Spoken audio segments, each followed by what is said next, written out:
안녕하십니까. 이좋은 치과의 손영희입니다.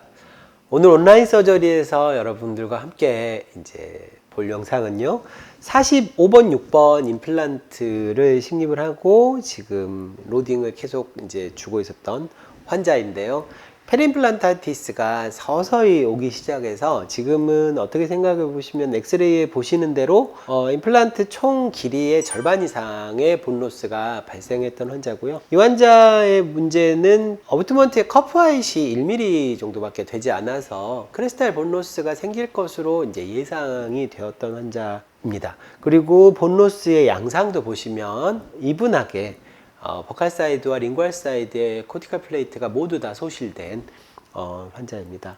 이런 환자를 이제 자시 치료를 할 때 우리가 이걸 보존적으로 우리가 치료를 하는 방법은 현실적으로는 불가능하겠고, 임플란트를 제거를 하고 재식립, 그리고 이제 그 본그раф트를 통해서 GBR을 통해서 다시 경조직을 회복시켜주는 이런 진단한 과정을 거쳐야 될 것으로 보입니다. 이 환자는 그래서 계획은 원가이드를 이용을 해서 임플란트를 제거 후에 다시 임플란트를 식립을 하는 것으로 계획을 잡았습니다. CT를 보시면 45번이 버칼 쪽에 플레이트가 되게 얇아져 있으면서 링구알 본로스가 같이 동반된 상황을 보실 수가 있고요. 46번 임플란트의 위치는 적절했던 것으로 보이지만 수직적인 위치 결정의 미스가 이런 문제를 촉발시킨 원인이 아닐까라고 생각을 해봅니다. 그래서 원가이드로 계획을 했고요. 자, 45번과 46번은 임플란트를 제거를 하고 각각 TS3 4.5에 7mm 임플란트의 길이를 줄여서 조금 깊게 임플란트를 식립을 하고 GBR을 하는 쪽으로 생각을 했고요.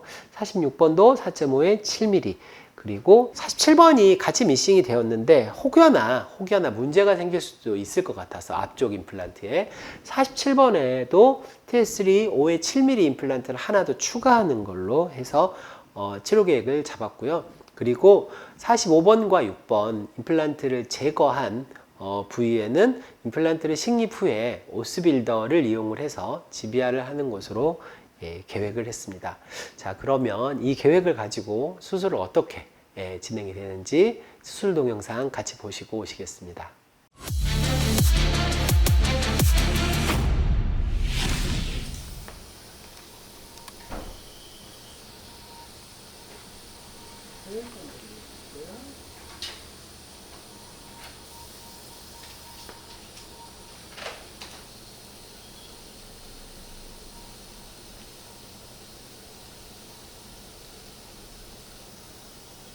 시작.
임플란트 들어가겠습니다.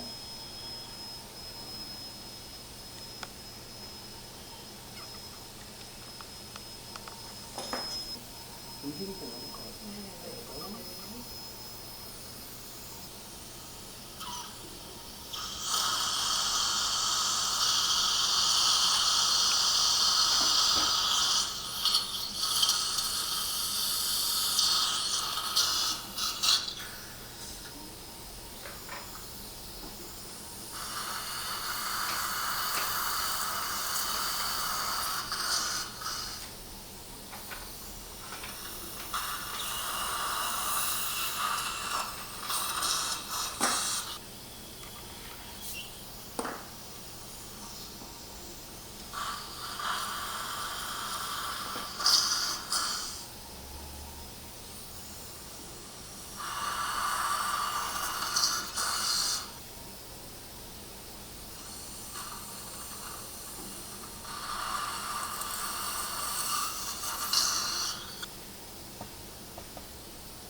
한 번만 해주시고요.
자, 괜찮으세요?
네, 수술 동영상 어떻게 잘 보셨는지 모르겠습니다.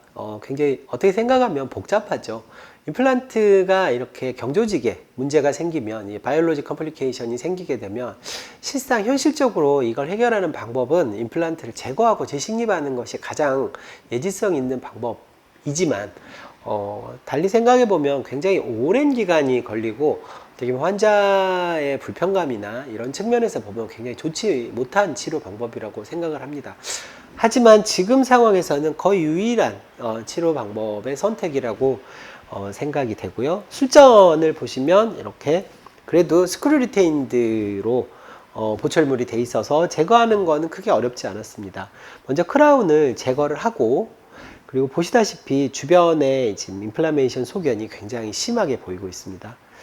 EFR 키트를 이용을 해서 두 개의 임플란트를 제거를 했습니다. 제거하고 나서의 상태를 보시면 이쪽에 임플란트의 코로날 파트는 굉장히 본으로 접촉되어 있는 게 아니고 바이오필름이 굉장히 두껍게 쌓여 있는 것을 보실 수가 있고요. 임플란트를 제거한 후, 그리고 플랩을 먼저 열고 나서 주변에 있는 그라뉴에이션 티슈까지 같이 완전하게 제거한 후에 상태가 되겠습니다. 그리고 원가이드를 이용을 해서 3개의 임플란트를 식립을 했고요. 자, 수술 동영상에서 보셨겠지만, 자, 45번은 3월용 오스빌더를 이용을 했고요. 46번은 OB3를 이용을 했습니다. 그래서 버칼본 플레이트의 로스와 링괄 플레이트의 로스를 동시에 재건하는 수식을 이용을 했습니다. 그리고 46번은 커버캡을 이용을 해서 서브머지드 시키는 방향으로 수술을 마무리했습니다. 그리고 45번과 7번은 힐링어벗을 달고요. 그리고 1회법으로 수술을 마무리했습니다. 술 후에 파노라마가 되겠고요. 자, CT를 보면은 45번, 46번, 47번 각각 이렇게 임플란트가 식립이 되어 있습니다. 오스빌더를 이용을 했을 때, 오스빌더를 하고 나서 이제 가장 문제가 되는 부분은 이제 수루에 노출이 되는 게 문제가 되겠는데요. 되게 저 같은 경우에는 8주를 기준으로 삼습니다. 그래서 8주 동안 노출이 안 되게 유지를 시켜주는 것을 목표로 하고 있고요. 보통 오스빌더의 제거는 16주째 제거를 하는 것을 저희 프로토콜로 삼고 있습니다. 그때쯤 제거를 하는 게 가장 안전한 것으로 보입니다. 하지만 8주가 지나서 이제 부분적으로 노출이 되었다면 그때는 이제 제거를 조금 빨리 하는 것을 고려해 봅니다. 그리고 보철물의 연결은 제가 생각할 때는 7번 같은 경우에는 뭐 8주만 지나도 연결이 가능하겠습니다만, 앞쪽 임플란트의 상황을 고려해서 수로 5개월째 임플란트 보철을 연결을 하는 것으로 계획을 잡았습니다.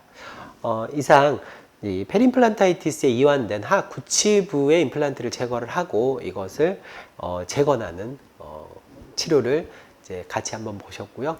이런 방식으로 하는 것이 제가 생각할 때는 그래도 가장 쉽다면 좀 어렵겠지만 단순하게 해결할 수 있는 방법이라고 생각을 합니다. 이상 동영상 같이 봐주셔서 감사하고요. 다음에는 조금 더 좋은 케이스를 가지고 찾아오도록 하겠습니다. 감사합니다.